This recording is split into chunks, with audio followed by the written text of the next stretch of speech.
Hola, esperando que se encuentren muy bien. Les comparto entonces que hoy corresponde revisar las técnicas anestésicas mandibulares. Ahí está el orden de la clase. Vamos a revisar primero la técnica de Spix directa, luego la bucal, la técnica de Spix indirecta, la técnica mentoniana y las técnicas incisivas directa e indirecta. ¿Ya? Vamos a hacer un pequeño repaso también de anatomía, a pesar de que es un contenido que ya se ha revisado en otros momentos del semestre. Anatomía aplicada a técnica anestésica, entonces. Acá están un poco los objetivos de la clase, como les decía. El repaso de la anatomía mandibular, la revisión de los reparos anatómicos más importantes asociados a estas técnicas y, por supuesto, que la revisión entonces de las técnicas anestésicas mandibulares. Acá un pequeño esquema, me voy a ayudar acá del puntero, de las zonas que resultan críticas para los reparos anatómicos críticos, sobre todo para las técnicas SPICS, ¿ya? Que es este entonces borde anterior de la rama, ¿ya? Este plano oclusal inferior, ¿ya?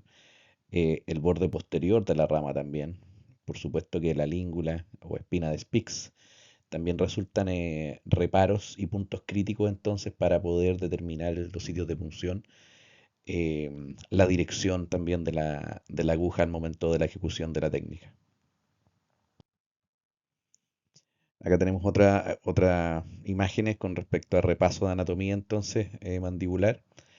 Hay una altura aproximada, ¿ya? Desde la cara oclusal, entonces del plano oclusal hasta la espina de Spix. Obviamente acá la imagen puede ser un poco engañosa, depende del ángulo que como esté tomada, pero en la literatura más o menos se habla de 1 centímetro, 10 milímetros por encima del plano oclusal. A esta altura se refiere. O sea, por aquí arriba viene la espina con respecto a este plano oclusal que estaría más abajo, ¿ya? Y respecto a la profundidad que tiene con respecto al borde anterior, estaría más o menos a 11 milímetros desde el borde anterior y entre 13 a 15 milímetros con respecto al borde posterior. Por lo tanto, ocuparía una porción más anterior dentro de la cara interna entonces de la rama. Acá están los recorridos nerviosos, el nervio bucal, entonces, que va a ir a dar inervación a las zonas vestibulares de molares principalmente, inferiores. El dentario inferior, ingresando acá por el agujero, el foramen mandibular. El nervio lingual entonces, que va a ir a dar inervación a la zona, a la mucosa entonces lingual y por supuesto también a la lengua. Eh, y el penacho mentoniano que se asoma por acá también con el número 5. ¿Ya? El nervio miloyoidio, la verdad que no está tan involucrado en las técnicas, no está tan considerado en las técnicas anestésicas mandibulares. Otro esquema eh, anatómico, ¿ya? Donde principalmente se puede apreciar el nervio alveolar inferior, ¿ya? Ingresando acá. El nervio lingual entonces, que va a discurrir entonces por las caras, eh, por la mucosa lingual de molares, premolares y dientes anteriores hasta la línea media, ¿ya? Eh, y eso principalmente, bueno, es lo que se alcanza a advertir con respecto, obviamente hay otras estructuras, pero esas son las dos que nos interesan principalmente. Acá nos aparece el nervio, bueno, el nervio mentoniano también, y nervio incisivo, ya, cuando se termina acá el recorrido del alveolar inferior. Tenemos entonces toda esta anatomía nerviosa mandibular. Lo otro, no perder de vista que nosotros simplificamos eh, el tema anatómico, principalmente lo dejamos asociado a los troncos nerviosos y a los ramos terminales, pero no hay que olvidar de que, por lo menos a nivel del foramen mandibular, ingresa un paquete vasculo nervioso, que tiene implicancias también desde el punto de vista de la aplicación de la solución anestésica, ¿ya? Con respecto entonces al nervio mandibular, vamos a irnos quedando con las ramas terminales eh, que están más en relación con las estructuras que a nosotros nos interesa anestesiar, ¿ya? Y virtualmente, así como yo hice el mismo ejercicio a nivel maxilar, Acá hacemos el mismo ejercicio, vamos escondiendo y finalmente estos son los nervios con los que terminamos nosotros prácticamente tratando, ¿ya?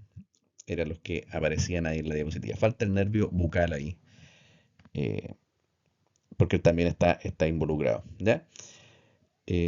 Bueno, vamos a partir definiendo, yo también se los dije en la clase, en las clases de técnicas maxilares, que por lo menos en lo personal creo que esto es como enseñarle a alguien a abrocharse los zapatos. De repente es más fácil hacerlo en la práctica, hacerlo en la clínica, a través de alguna imagen en movimiento, un video, donde ustedes pueden apreciar mejor. Esos videos se encuentran acá compartidos y también los encuentran ahí en mi canal. Yo les compartí la dirección. Por lo menos está la técnica Speaks directa completa, ahí está el nervio, para la técnica para el nervio bucal. Esos dos videos los encuentran ustedes en el canal. Bueno, la técnica Speaks directa entonces busca bloquear el alveolar inferior con sus ramos terminales, entonces mentoniano incisivo y el nervio lingual. Esto se consigue en un solo paso. Es un solo movimiento, ¿ya? Donde se puede ejecutar una maniobra para asegurar anestesia del nervio lingual, que es retirar un poco la aguja, ¿ya? Son dos estructuras que ahí también lo van a ver en los videos, que comparten una zona anatómica, que están bastante próximos además. Así que esta anestesia lo que va a conseguir entonces va a ser eh, anestesiar sector molar, premolares, canino e incisivo del lado de la punción, principalmente para endodoncia y operatoria. O sea, virtualmente lo que va a anestesiar son las pulpas dentarias y la zona vestibular sí, pero a partir del segundo premolar, cuando emerja y se transforma en el agujero mentoniano. Y ahí hacia adelante va a dar cobertura entonces de sensibilidad a la zona vestibular. Los molares inferiores, ¿ya? La mucosa vestibular de molares inferiores se encuentra inervada entonces por el nervio bucal, que no está involucrado en la técnica Speaks directa, ¿ya? No es que usted coloca la Speaks y después tiene que colocar la técnica del nervio bucal. A veces se habla de reforzar al nervio bucal, ¿ya? Pero en estricto rigor, en la técnica Speaks directa no se anestesia el nervio bucal.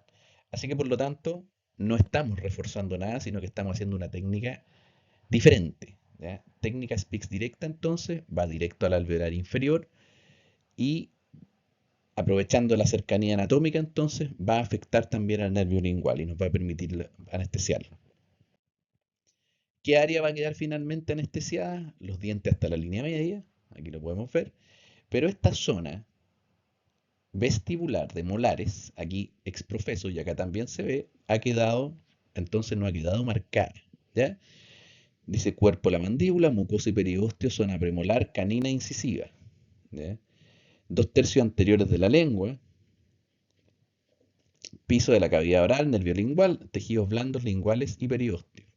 Aquí está hemilengua entonces, hemilabio, al emerger a través del nervio mentoniano, ¿ya?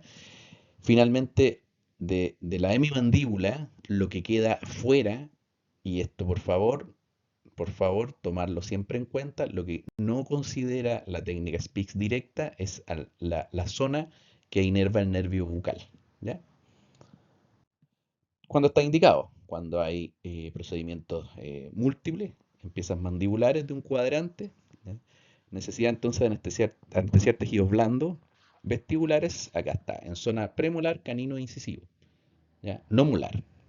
Necesidad de anestesiar tejidos blandos linguales, ventaja, genera una amplia área de anestesia, ¿ya?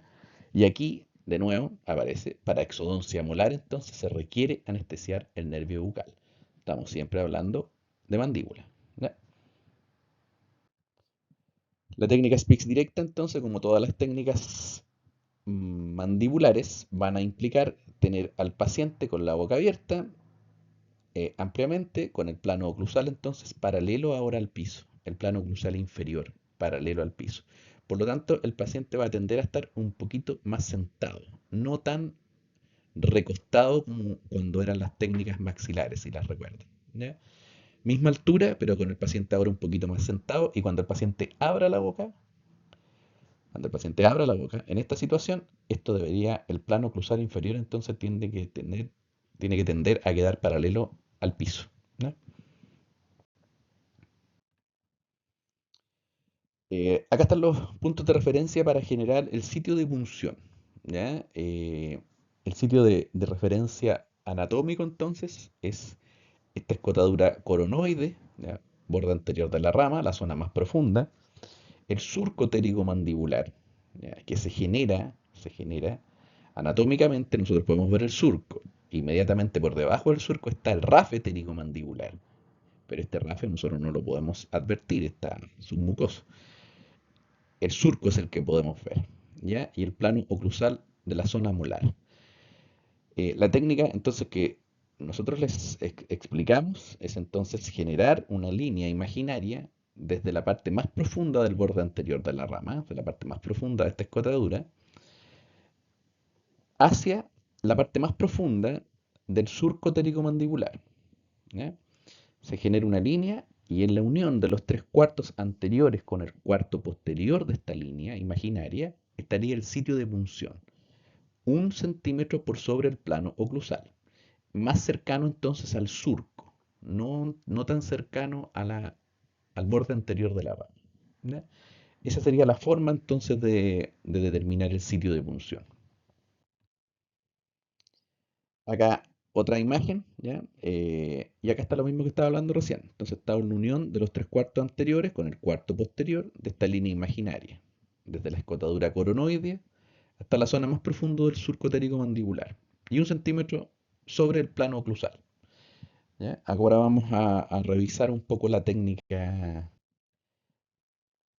los pasos, ¿ya? Secar, ojalá la zona de punción, anestésico tópico, la verdad que para esta técnica no tiene mucho sentido porque la aguja va a ingresar varios milímetros adentro del tejido, entonces no tiene mucho sentido aplicar anestesia tópica. Hay que colocar el cuerpo de la carpula entonces a la altura de la comisura labial contralateral. La verdad que la comisura acá no es un reparo anatómico en sí, ¿ya? En lo que sí es reparo es la zona, o sea, la carpula debiera quedar sobre más o menos nivel de segundo premolar, primer molar, a ese nivel, ¿ya? Y por qué no es la comisura labial contralateral? Porque evidentemente hay sonrisas más amplias, hay sonrisas más cerradas, ya bocas más pequeñas, por lo tanto eso haría que el cuerpo de la carpula va a quedar en una situación muy adelante, ¿ya? Y eso va a implicar que la aguja entonces tome una angulación y se dirija más bien hacia el borde posterior de la rama y no hacia la espina. Lo vamos a ver también en el video y lo vamos a ver también en unos esquemas más adelante. La introducción de la aguja entonces es máximo 3 cuartos de la longitud total. Estamos pensando que una aguja larga se mueve entre los 35 y los 41 milímetros, ¿ya? Entonces, a 41 milímetros, 3 cuartos, estamos hablando de 3 centímetros, 30 milímetros. No más que eso, o sea, siempre debiera quedar un resto, y se lo he repetido en varias situaciones, si se está, por supuesto, aguja larga, si se está usando la aguja correcta, normalmente la aguja no se pierde completa en ninguna técnica, ¿ya? Y es un parámetro para establecer también si se está realizando mal o se está llevando entonces esta aguja a espacios que no corresponden, ¿ya? Si se está perdiendo completa. Esto considerando que se está usando la aguja correcta en la técnica que corresponde, ¿ya? Se realiza entonces un solo movimiento. Si se hace en forma lenta, hay más opción de dolor para el paciente y también más opción de deflexión de la aguja, porque además la aguja debe atravesar estructura anatómica, ¿ya? Y la principal ahí, la más compleja, es el músculo buccinador, ¿ya? Que es una verdadera cincha que tiene que atravesar la aguja. Y si se cuenta con aguja aspirativa, con jeringa aspirativa, entonces ojalá hacer aspiración porque esta sí es una técnica troncular, entonces, que tiene más opción de generar una punción intravascular, ¿ya? Y eso implica entonces enviar solución con vasoconstrictor, por ejemplo, a la circulación venosa. Y ya se los he dicho yo en clase, qué situaciones pueden ocurrir entonces al generarse esa complicación, ¿ya? Se inyecta entonces en esa posición, donde debiera haber tope óseo, retirar 1 milímetro a lo más, inyectar la solución anestésica, que son 3 cuartos de tubo, estamos hablando de nuevo, un minuto por ml aproximadamente. Retirar la mitad de la aguja introducida. ¿Ya? De la aguja introducida, si más o menos ingresó 25, 30 milímetros, retirarse unos 10, 15 milímetros, ¿ya? Eh, y inyectar el resto del tubo. El otro cuarto de tubo, y con esta acción entonces se busca un poco asegurar anestesia del nervio lingual, que está en el camino, está en la pasada, por así decirlo, de la técnica, cuando ingresa la aguja. Hay que retirar la aguja entonces en un solo movimiento y esperar al menos 5 minutos antes de ejecutar el procedimiento. La técnica en sí dice entre 5 a 7 minutos. ¿Ya? Eso es lo que está determinado entonces en la definición de la técnica.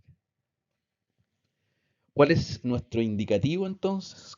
Cuando nosotros podemos saber si esto se ejecutó de buena forma, el paciente debiera relatar una sensación de hormigueo o entumecimiento del hemilabio inferior, del lado de la punción, ¿ya? Y también debería relatar una sensación de hormigueo o entumecimiento de la hemilengua del lado de la punción, entonces por anestesia del nervio lingual. Por lo tanto, la pregunta es para el paciente: ¿se duerme el labio? No, va a decir, ¿se le duerme la lengua? No. Bueno, esperemos que diga que sí, ¿ya? Pero es lo que sucede en la práctica, ¿ya? Pasado estos 5, y son 5 o 7 minutos, no son 20 minutos tampoco para estar esperando si esto dio resultado o no dio resultado, ¿ya? Eh, pero ahí tenemos. Bueno, otra forma de comprobar ya directamente sería eh, literalmente pinchar al paciente en el sector de los premolares, más o menos donde uno estima que esté la emergencia del mentoniano, y evidentemente en esa zona si uno pincha hasta el hueso con la sonda curva, el paciente no debería relatar molestia, ¿ya? Si eso está bien dormido, bien anestesiado. Bueno, acá tenemos, para fijarse un poco en la angulación, ¿ya? Desde dónde debiera estar la carpule. Aquí zona primer molar, premolar, ¿ya? Y dirigiéndose entonces hacia la espina de Spix. Aproximadamente, acá otra visión, aproximadamente el cuerpo, entonces 1 centímetro por sobre el plano, ¿ya? Aquí yo lo corrí un poco más para allá para que la foto se pudiera ver esta altura, ¿ya? Pero evidentemente esa sería la angulación. Hay limitaciones en esta técnica porque por ejemplo, es una forma promedio, ¿ya? Pero evidentemente hay mandíbulas que pudieran ser mucho más cerradas, ¿ya? Más en U, y evidentemente hay mandíbulas que podrían ser mucho más abiertas, con otra elipse acá, ¿ya? Otra forma. Y eso también va a implicar, es una limitación para la técnica, ¿ya? De hecho, la literatura obtiene que, a pesar de ser de repente replicada por operadores muy diestros, tiene un porcentaje de falla igual. Y el porcentaje de falla está principalmente determinado por la cantidad de variaciones anatómicas y también la cantidad de estructuras que se deben atravesar, ¿ya? Para poder ejecutarla correctamente. Vamos de nuevo. Acá está más o menos poniendo el dedo. Si se atraca el dedo entonces contra las caras oclusales, ahí más o menos sobre el dedo va a haber 1 centímetro, ¿ya? Sobre el plano oclusal. Eh, de todas formas, si ustedes lo advierten acá, y esto también es interesante de saber, porque este reparo, la verdad que con o sin dientes se va a mantener igual. Y este surco mandibular también se va a mantener. Por lo tanto, usted podría no tener dientes y no debería tener problemas para, eh, o sea, más allá del que esté o no estén los dientes, que tengamos referencia o no de plano oclusal, estos son parámetros que se mantienen relativamente estables. El plano oclusal entonces termina dando otra referencia más, ¿ya? Nuevamente tenemos un esquema aquí, acá a lo mejor sobre primer molar, premolar, ¿ya? Eh, y para ubicar entonces la dirección desde la zona contralateral.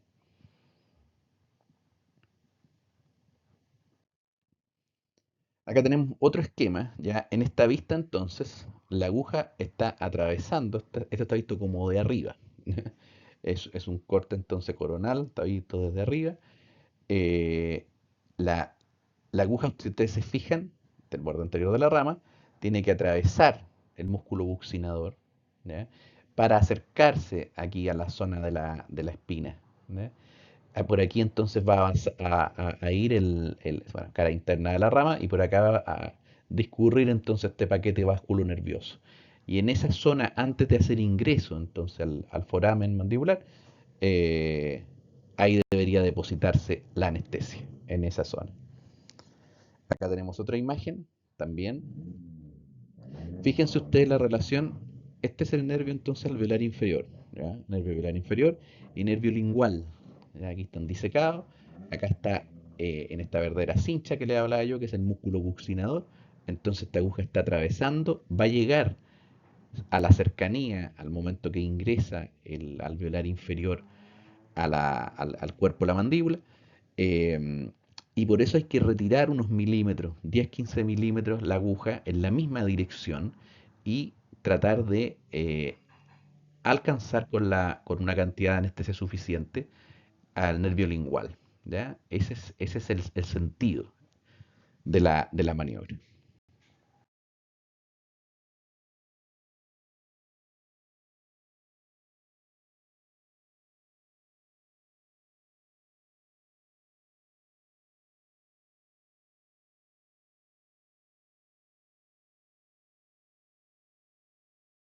Material propiedad de Universidad Andrés Bello, para uso exclusivo con fines educativos.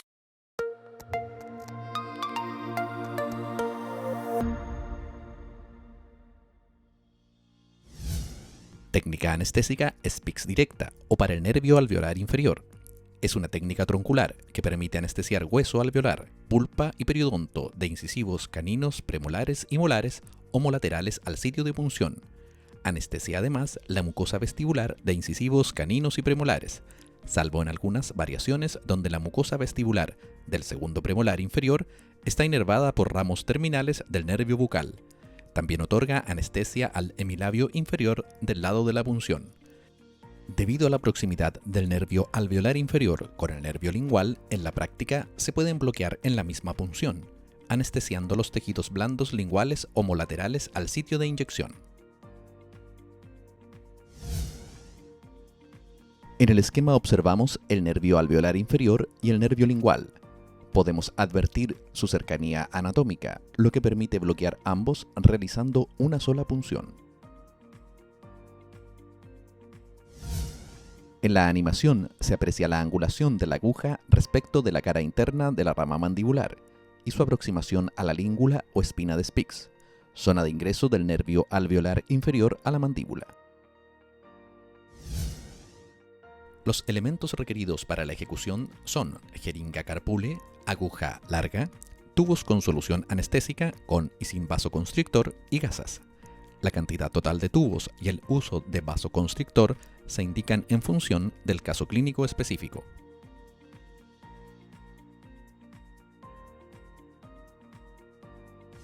Para el correcto armado, es necesario que el operador solo tenga contacto con la jeringa carpule estéril. Al retirarla de la manga, debe revisar que sus partes estén correctamente ensambladas.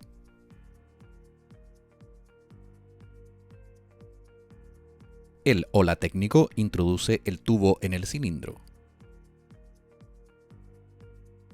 Luego debe enroscar la aguja en el adaptador, cuidando que el extremo de penetración se mantenga siempre recto.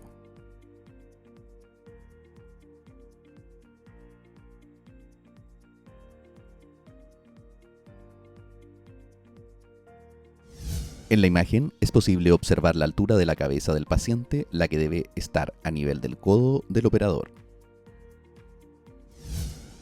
Considerar la angulación del respaldo y posición del paciente. Al abrir la boca, el plano oclusal inferior debe encontrarse paralelo al piso.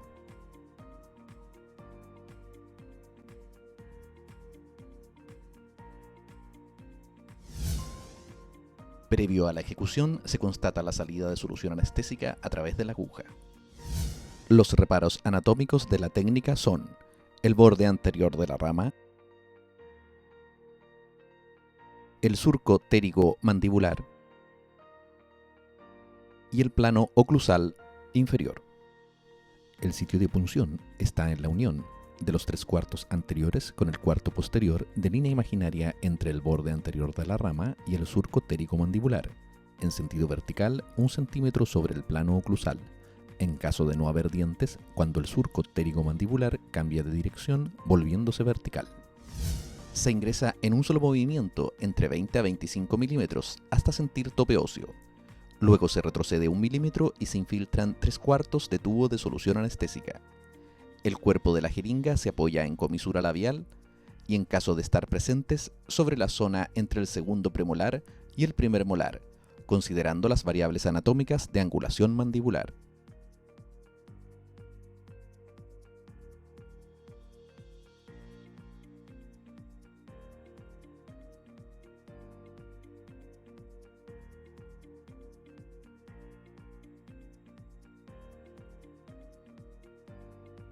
Durante la inyección, asegure un apoyo estable para evitar cambios de posición de la aguja dentro de los tejidos.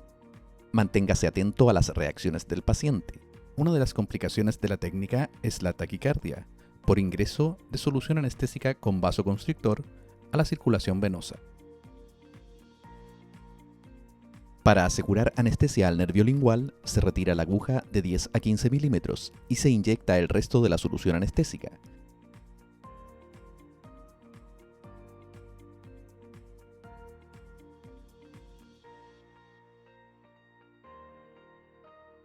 Esperar de 5 a 7 minutos el inicio del efecto. Finalmente, se extrae la aguja en un solo movimiento y en el mismo sentido de ingreso.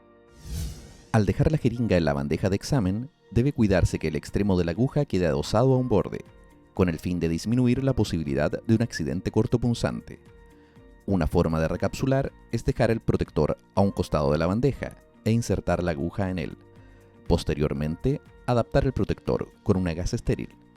Finalmente, se puede dejar la jeringa en la bandeja de examen como muestra la imagen.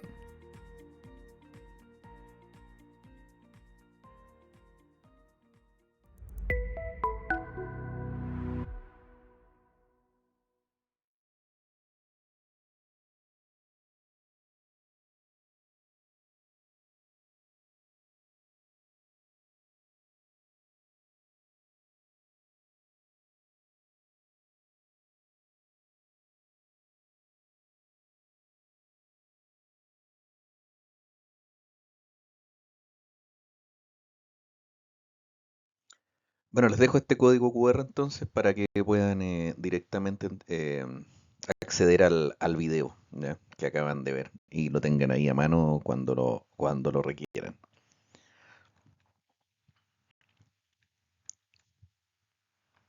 Corresponde entonces ahora revisar la técnica al nervio bucal, que como dije al comienzo de la clase es una técnica aparte, separada, ¿ya?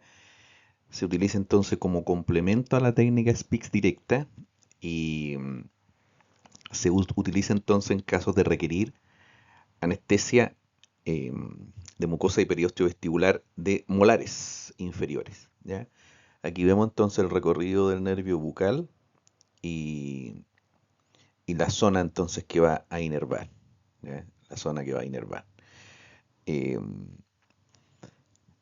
con respecto a la técnica, entonces se seca también el sitio de punción, que es el borde anterior de la rama. Cuando discurre por esta zona, se va a tomar entonces el nervio, más o menos a este nivel, ¿ya? Con el dedo índice entonces se tracciona los tejidos blandos, se dirige la aguja paralela y sobre el plano oclusal, ¿ya?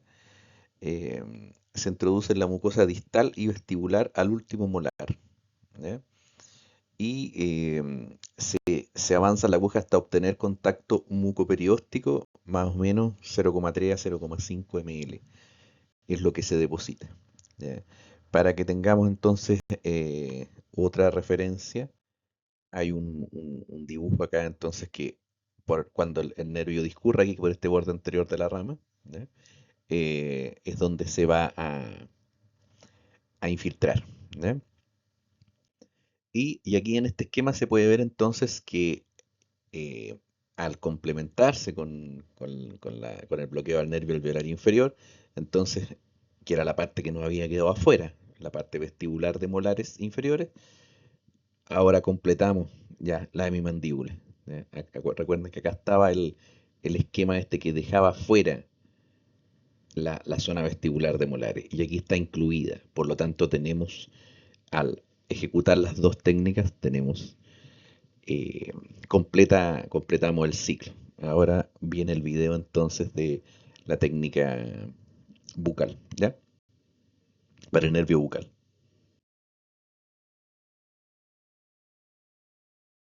Material propiedad de Universidad Andrés Bello, para uso exclusivo con fines educativos.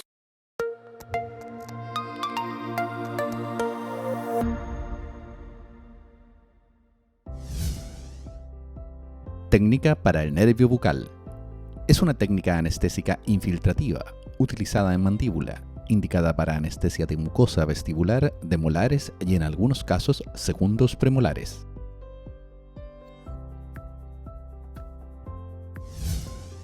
En el esquema anatómico es posible apreciar el nervio bucal y su paso por el borde anterior de la rama mandibular.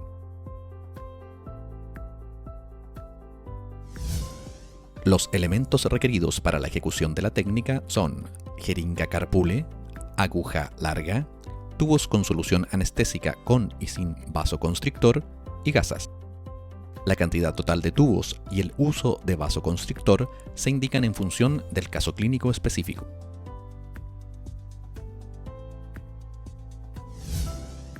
Para el correcto armado es necesario que el clínico solo tenga contacto con la jeringa carpule estéril. Al retirarla de la manga, debe revisar que sus partes estén correctamente ensambladas.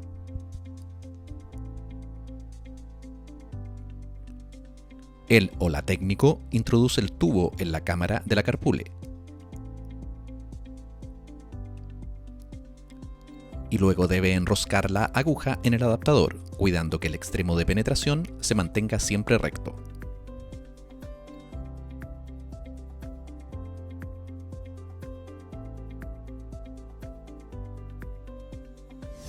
En la imagen es posible observar la altura de la cabeza del paciente, la que debe estar a nivel del codo del operador. Considerar la angulación del respaldo y posición del paciente. Al abrir la boca, el plano oclusal inferior debe encontrarse paralelo al piso.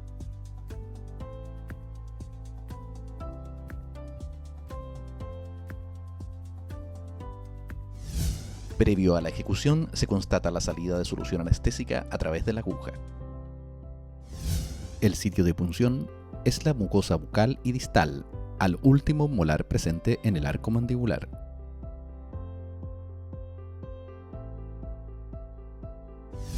Para su correcta ejecución, se debe apoyar el dedo índice o pulgar en el borde anterior de la rama, traccionando la mejilla. Se ingresa con la aguja en un solo movimiento entre 3 a 5 milímetros hasta sentir tope óseo. Luego se retrocede 1 milímetro para evitar inyección subperióstica. Se infiltra aproximadamente un cuarto de tubo, cuidando que la velocidad de inyección no supere un tubo por minuto.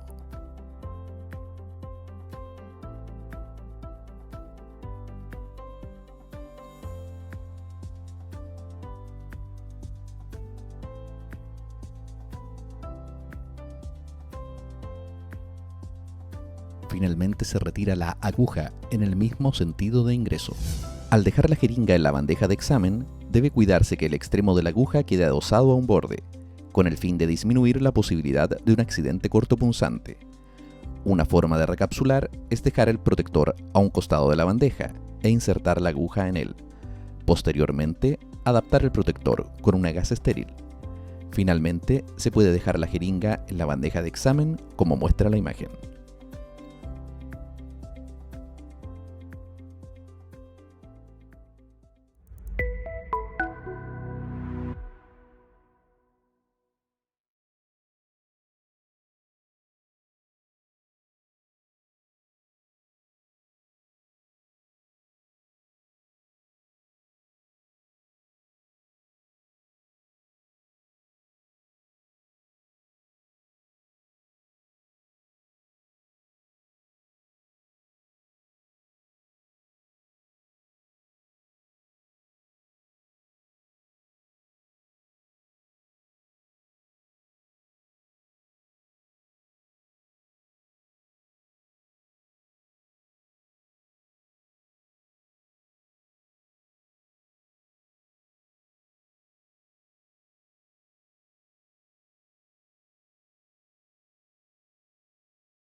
Les dejo entonces el QR para que entonces puedan acceder también directamente al video de la técnica bucal, ¿ya? Para el nervio bucal.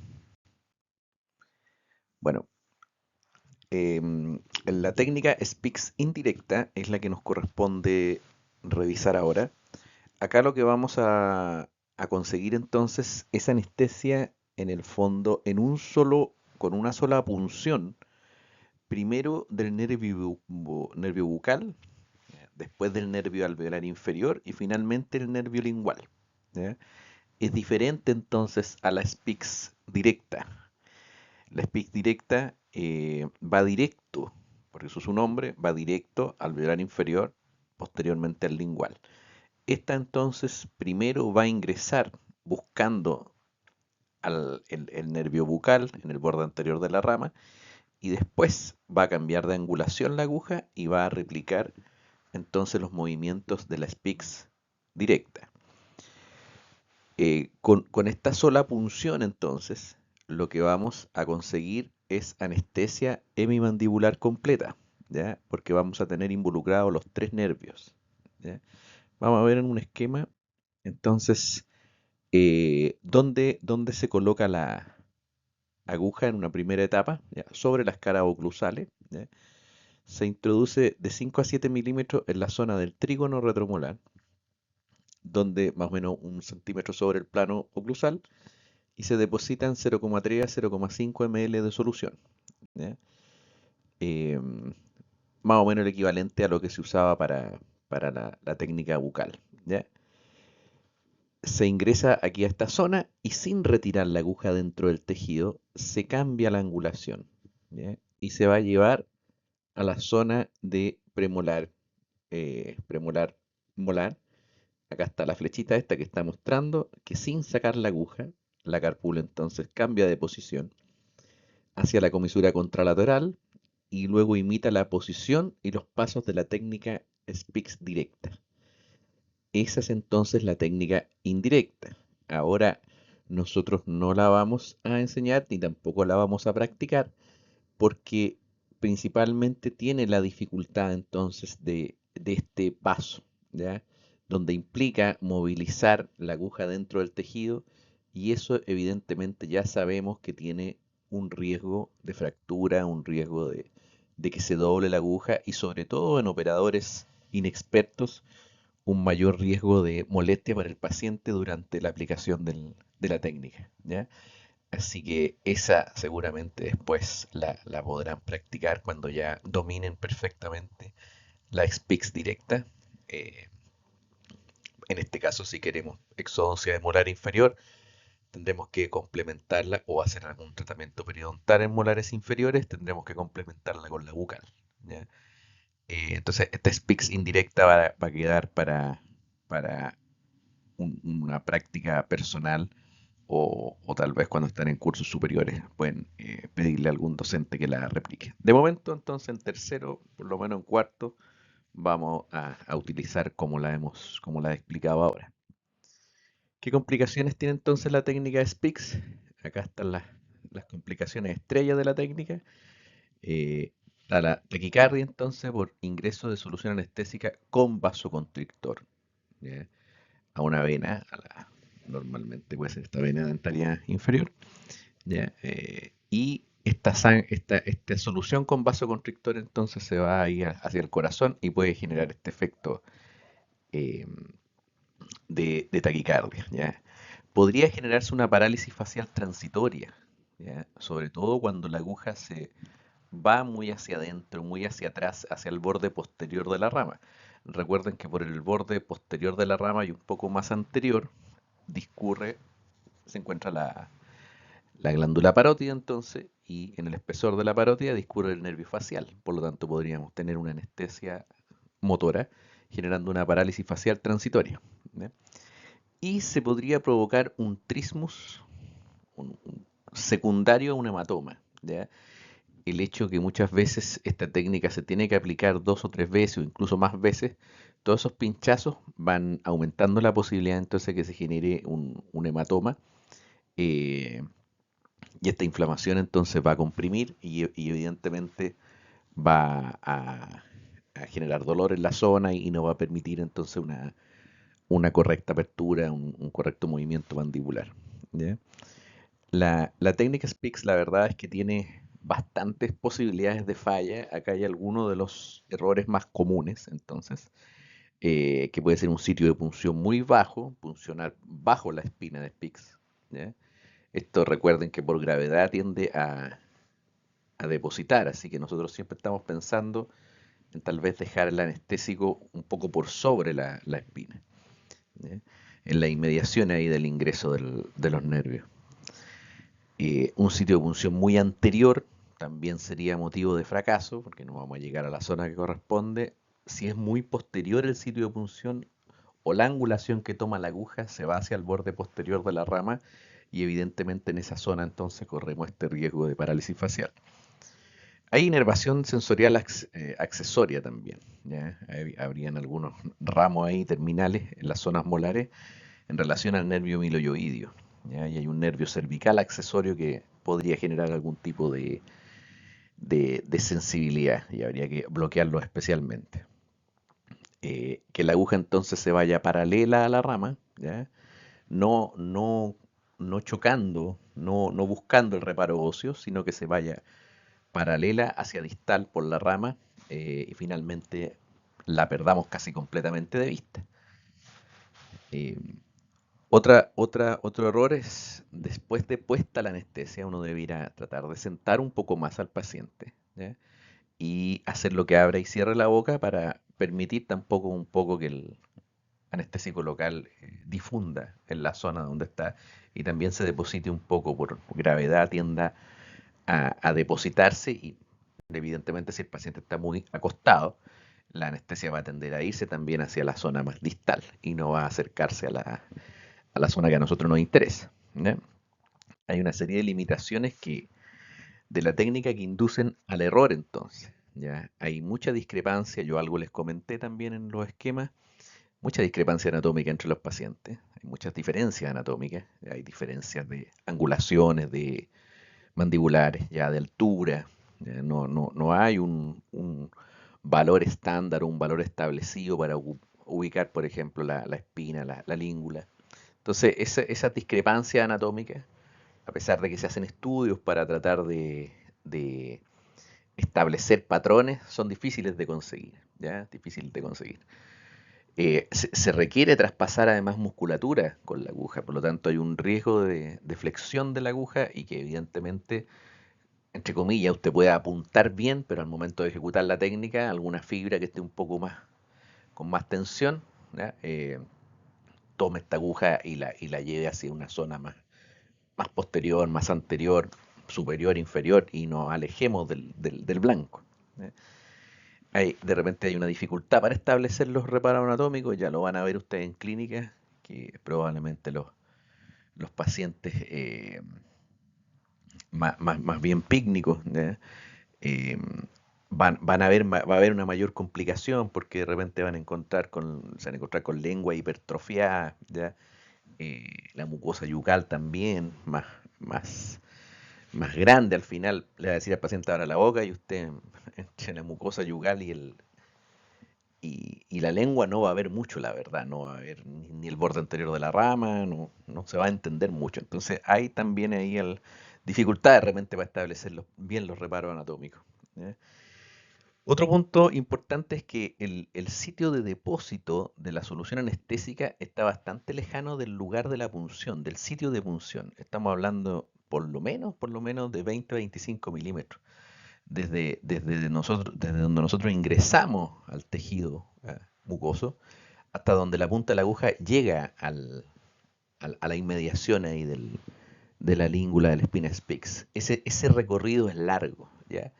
Y evidentemente mientras más largo va corriendo el riesgo también de movilizarse este cuento y de en el fondo no llegar también en la cercanía. Entonces, esa es otra limitación que tiene la técnica, ¿ya? Bueno, y hay un tema ahí de inervación accesoria que también la podría hacer fracasar, ¿ya? Así que tiene varios elementos que la hacen un tanto más compleja. Yo diría que de las más complejas que nos toca revisar, o por lo menos de las que nos toca utilizar, ¿ya? En clínica.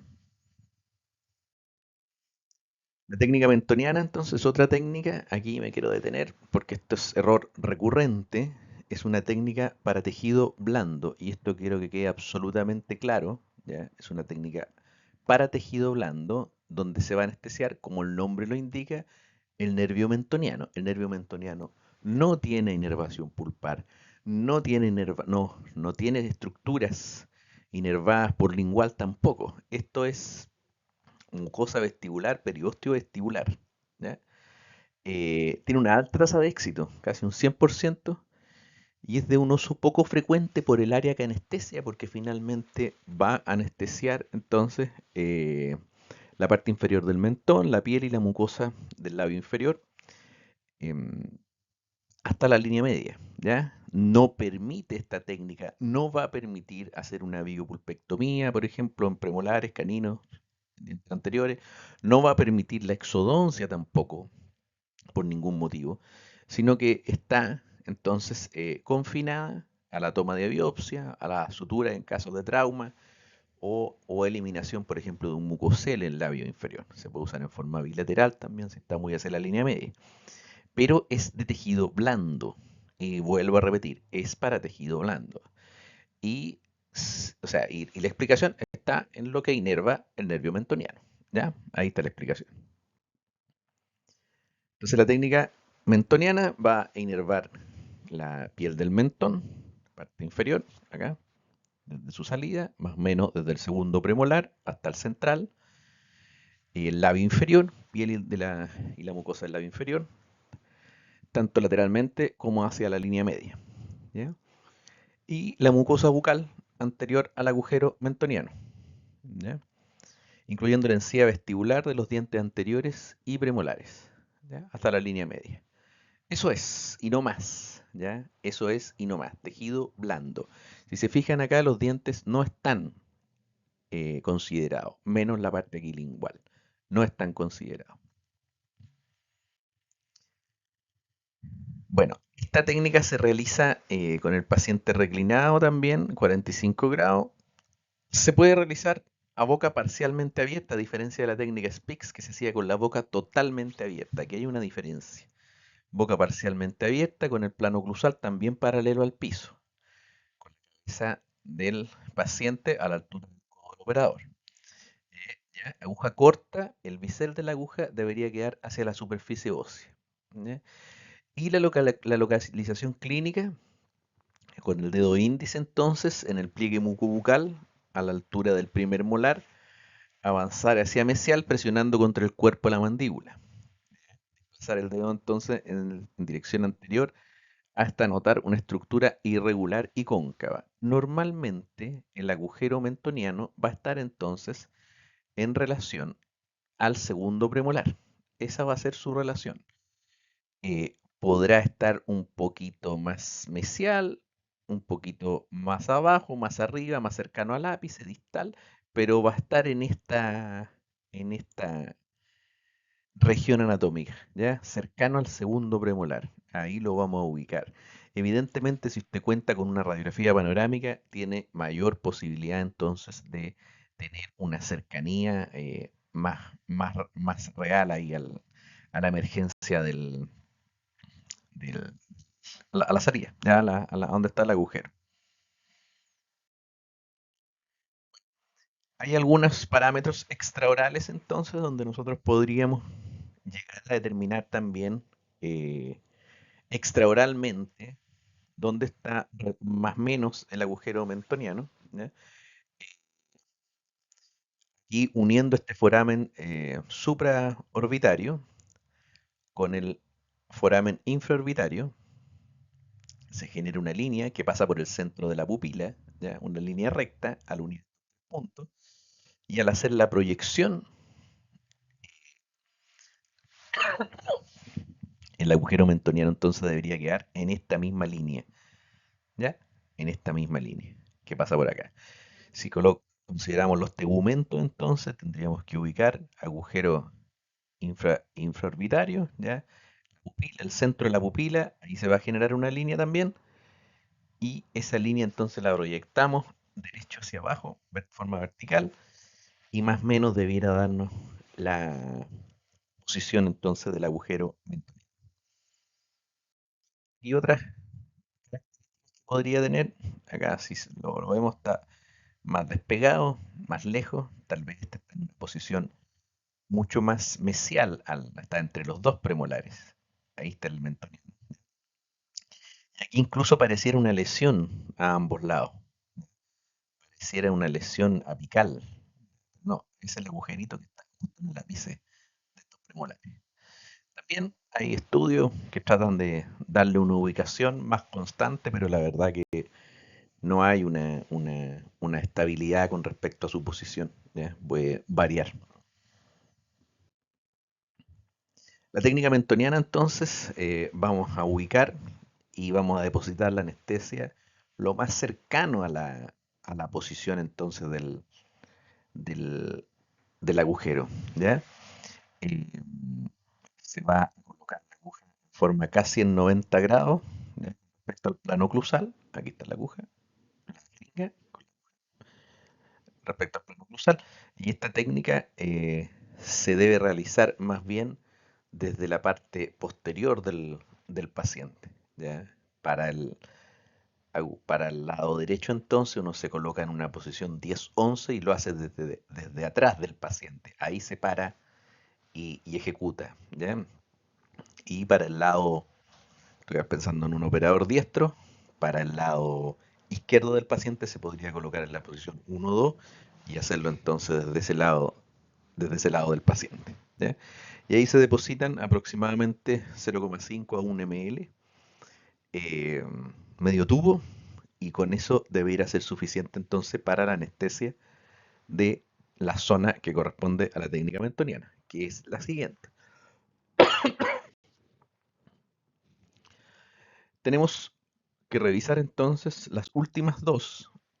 Esta es una técnica que lo que busca entonces ahora ya es acercarse bastante más a las inmediaciones y virtualmente tratar de ingresar al agujero mentoniano, ¿ya? Hay que recordar que la salida entonces de este agujero es hacia afuera, hacia atrás y hacia arriba. Por lo tanto, la aguja debe ir en el sentido contrario. Lo vamos a revisar en una diapositiva más adelante, ¿ya?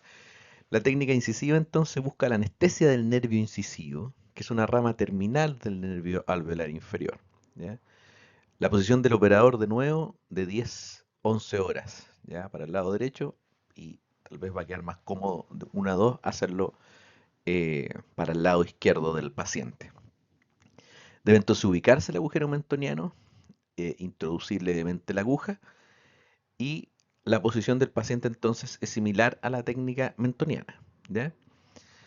Y se ubica el agujero de la misma forma. Si se cuenta con una radiografía panorámica, entonces se facilita bastante esa ubicación, ¿ya? La técnica entonces incisiva directa va a, lo que les decía recién, este agujero va a emerger entonces desde abajo hacia arriba, desde dentro hacia afuera y viene desde adelante hacia atrás, ¿ya? Esa es su vuelta, esa es su dirección. Por lo tanto, la aguja, ojo, la aguja va a ir a encontrarlo. La aguja entonces va a ir en la dirección contraria. Va a ir desde arriba hacia abajo, desde atrás hacia adelante, ¿ya? Y desde la parte más externa hacia la línea media, ¿ya? Eso es lo que tiene que quedar claro entonces con respecto a la técnica incisiva directa, ¿ya? Em, y esta técnica sí va a generar entonces anestesia pulpar de premolares, caninos y dientes antero inferiores, central y lateral. Sí va a generar anestesia pulpar porque se está anestesiando el nervio incisivo, ¿ya? Em, por la zona entonces de la aplicación va a anestesiar además las mismas estructuras del nervio mentoniano más entonces la pulpa de premolares caninos incisivos, hasta la línea media, cuando se realiza en forma unilateral, ¿ya? aquí vamos a ver entonces la diferencia entre la técnica mentoniana y la incisiva directa. Y básicamente la diferencia está dada por que en una están considerados los dientes, la incisiva directa, y en la otra no están considerados los dientes, las pulpas dentarias. Ahí está la diferencia principal. Por lo tanto, yo con una incisiva directa podría hacer una cavidad operatoria, podría hacer una biopulpectomía. No así con una técnica mentoniana, donde solamente puedo tratar los tejidos blandos que corresponden. La técnica incisiva indirecta entonces es similar a la técnica mentoniana. Se realiza un masaje en dirección ahora al agujero mentoniano. Esta lleva un masaje, ¿ya?, para que la solución ingrese y obtener anestesia del nervio incisivo. Esa es la técnica incisiva indirecta. En la ejecución se parece a la técnica mentoniana, es una técnica mentoniana, pero con masaje, ¿ya?, hacia el agujero, ¿ya? Esa es la diferencia con la técnica directa, que trata de ir directamente dentro del agujero, ¿ya?, acercándose lo más que se puede ahí al nervio incisivo, ¿ya? Bueno, ¿qué pasa entonces con estas técnicas mandibulares cuando no hay dientes, cuando no tenemos referencia? ¿Ya? Se complica ahí un poco el tema porque a veces los parámetros están dados también por la altura oclusal, algo les dije yo cuando expliqué la técnica, ¿ya? No siempre vamos a tener los dientes para poder tenerlos como referencia. Podríamos recibir un paciente en esta situación, ¿ya?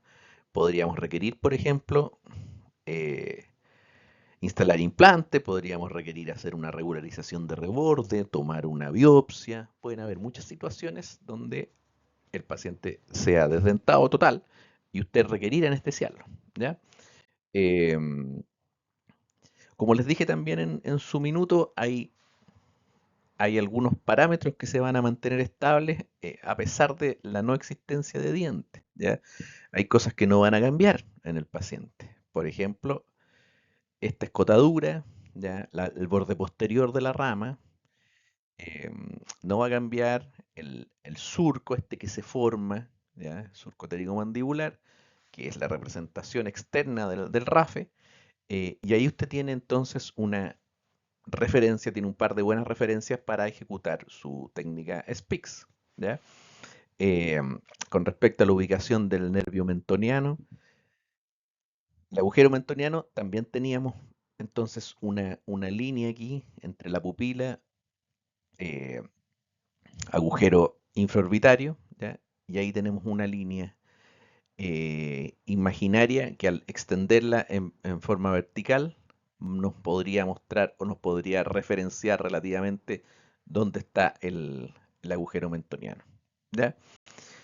Eh, Aquí hay un tema que tal vez lo veamos la próxima semana en unos minutos antes de la clínica, que me interesa de sobremanera que lo entendamos y lo practiquemos, porque la verdad es que la técnica anestésica en sí es relevante conocerla, por supuesto, conocer los parámetros involucrados, conocer los tiempos, conocer el largo de las agujas, qué nervios están involucrados, ¿ya? Pero todo eso está en función de una aplicación práctica, ¿ya? Yo se los he dicho, virtualmente la operatoria se comporta como la endodoncia para efecto anestésico, ¿ya? Lo que yo busco ahí es anestesia pulpar, principalmente, ¿ya? Tengo que llegar a la anestesia pulpar. ¿Por qué? Porque voy a hacer una cavidad o voy a hacer una biopulpectomía directamente y necesito tener buena anestesia, buena profundidad de anestesia pulpar, ¿ya? A diferencia de la cirugía y la periodoncia, que tienden a comportarse de formas similares, por lo menos para efecto de anestesia, donde yo requiero toda la estructura anestesiada. Requiero mucosa vestibular, periósteo vestibular, hueso alveolar, periósteo lingual o palatino y mucosa palatina. Necesito toda la estructura más el diente y su pulpa, ¿ya? Eh, Entonces aquí se empiezan a dar algunas diferencias. Por ejemplo, para una cavidad operatoria de endodoncia en molares inferiores, yo podría requerir la SPICS directa. Ni siquiera necesito el lingual ni el bucal, porque con la SPICS directa yo ya tengo anestesia pulpar de molares inferiores. Para una cavidad operatoria o de endodoncia en premolares, caninos e incisivos, yo podría usar una SPICS directa. También podría usar una incisiva directa, ¿ya? O una incisiva indirecta, porque con estas incisivas voy a tener entonces anestesia pulpar, ¿ya? Podría ser operatoria de endodoncia. Para la exodoncia de molares inferiores, recuerden que tenemos dos opciones entonces. Una es la SPICS directa más infiltración del nervio bucal, o la SPICS indirecta, que en un solo pinchazo, entonces, abarca los tres nervios, alveolar inferior, lingual y bucal. A diferencia de la SPICS directa, que solo es para alveolar inferior y bucal. A esa hay que agregarle la del nervio, o sea, lingual. Hay que agregarle la infiltración del nervio bucal. Para la exodoncia entonces de premolares inferiores, yo podría proceder con la SPICS directa, ¿ya? Porque con esa yo voy a tener anestesia de toda la estructura, de premolares hasta la línea media, ¿ya? También podría utilizar entonces una incisiva directa o indirecta, pero ahí tendría que infiltrar el nervio lingual para la exodoncia de premolares inferiores. Por ejemplo, para la exéresis de un mucocele a nivel labial inferior, yo podría usar la técnica mentoniana, una técnica también SPICS directa, donde también tendría el mentoniano involucrado, y también podría usar una técnica incisiva directa o indirecta, ¿ya? Dentro de también de las aplicaciones prácticas tenemos este concepto de no sobreanestesiar, ¿ya? Eh, Evidentemente, bueno, es mucho peor no anestesiar una zona que sobreanestesiar al paciente, de todas maneras, ¿ya? Pero también nosotros tenemos que tender a usar las técnicas para lo que están indicadas en forma precisa y evidentemente evitar entonces abarcar mucho más allá de lo estrictamente necesario e indicado, ¿ya? Así que yo creo que en alguna clase más adelante vamos a repasar los conceptos principales de hoy día, aclarar las dudas y hacer algunos ejercicios con respecto a la aplicación entonces de las técnicas anestésicas. Eso, que estén muy bien.